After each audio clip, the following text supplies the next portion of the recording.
সদায় ব্লগ আৰু আনবক্সিঙৰ ভিডিঅ' দি থাকোঁ, গতিকে আজি ভাবিলোঁ এটা ৰেচিপি ভিডিঅ' দিওঁ। এয়া আমি বনাব লৈছোঁ চিকেন চিজ ৰোল। আমি বুলি এইটো কাৰণেই কৈছোঁ কাৰণ এইটো ৰেচিপি আমি তিনিটাই বনাইছোঁ, মই, মোৰ মানুহজন আৰু শাহু মায়ে। গোটেই তিনিটাই আমি মিলিজুলি বনাইছিলোঁ এই ৰেচিপিটো। প্ৰথমতে মাংসখিনি আমি ফ্ৰাই কৰি লৈছোঁ, দেখুৱাইছিলোঁ ন ভিডিঅ'টো আৰম্ভণিতে। মাংসখিনি প্ৰথমতে হালধি, নিমখ, তেল, ৰেড চিলি পাউডাৰ আৰু অলপমান মছলা দি পিনে বেলেগ বেলেগ ধৰণৰ মেৰিনেট কৰি লৈছিলোঁ। এইটো আপোনালোকৰ একদম অপশ্যনেল হয়, আপোনালোকে যি যি মছলা ব্যৱহাৰ কৰে সদায় সেইবোৰ দিব পাৰে সকলোবোৰ। ইয়াৰ পিছত পিঁয়াজখিনি আৰু কেপচিকামখিনি আমি ভাজি লৈছোঁ। ইয়াত আপোনালোকে নিজৰ মনৰ পচন্দৰ যিকোনো ভেজিটেবলছ দিব পাৰে। এইখিনি অলপ দেৰি ভাজি আমি ইয়াত দিলোঁ চেজৱান চাটনি। ৰোলটোৰ ভিতৰত থকা ফিলিংখিনি বহুত ইম্পৰ্টেণ্ট হয়, ফিলিংটো ভাল হ'লে ৰোলটো খাবলৈ কাৰণে টেষ্টি হয়। আপোনালোকৰ শিশুটিয়ে যদি ভেজিটেবলছ নাখায় তেনেহ'লে এইটো এটা খুব ইজি টেকনিক, আপোনালোকে যিকোনো ভেজিটেবলছ খুৱাব পাৰে এইটো বুদ্ধিৰে। চব্জিখিনিত অলপমান নিমখ আৰু হালধি দি দিব।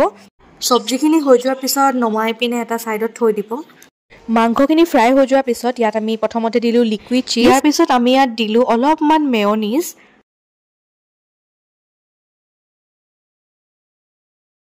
ইয়াৰ পিছত ইয়াত দিম অলপমান টমেটো চচ। ইয়াৰ পিছত আমি ইয়াত দিম গ্ৰীণ চিলি চচ।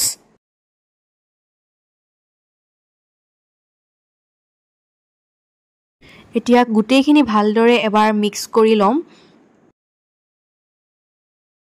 টাৱা এখন লৈ তাত অলপমান তেল গৰম হ'বলৈ দি কণী এটা ভাঙি দিছে আৰু কণীটো ভালদৰে স্প্ৰেড কৰি দিছে।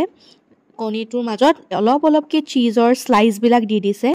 সেইফালে মায়ো ৰুটি ৰেডি কৰি থৈছিলে। কণীখিনি হৈ যোৱাৰ পিছত কণীখিনিৰ ওপৰতে ৰুটিকেইখন এনেদৰে দি দিছে যাতে কণীখিনি ভালদৰে ৰুটিখনত লাগি ধৰে। কণীখিনি ৰুটিখনত লাগি ধৰাৰ পিছত প্লেট এখনত নমাই পিনে মাংসখিনি ভালদৰে দি দিছে মাছ ভাগত। তাৰপিছত ইয়াত ফিলিংখিনি দি দিব, যোনখিনি আমি কৰি ৰাখিছিলোঁ, মানে চব্জিখিনিৰ কথা কৈছোঁ, সেইখিনি দি দিব ইয়াৰ ওপৰতে। এইখন এতিয়া অতি সাৱধানেৰে আমি ৰোল কৰিব লাগিব, চাব যাতে ছিঙি নাযায়। বহুত আৰামছে কৰিব, বহুত সাৱধান হ'ব লাগিব। যিহেতু দোকানৰ আমি যোনবিলাক ৰোল খাওঁ বা হোটেলৰ আমি যোনবিলাক ৰোল খাওঁ সেইবিলাকত ইমানো এনেকৈ ফিলিং নাথাকে নহয় জানো।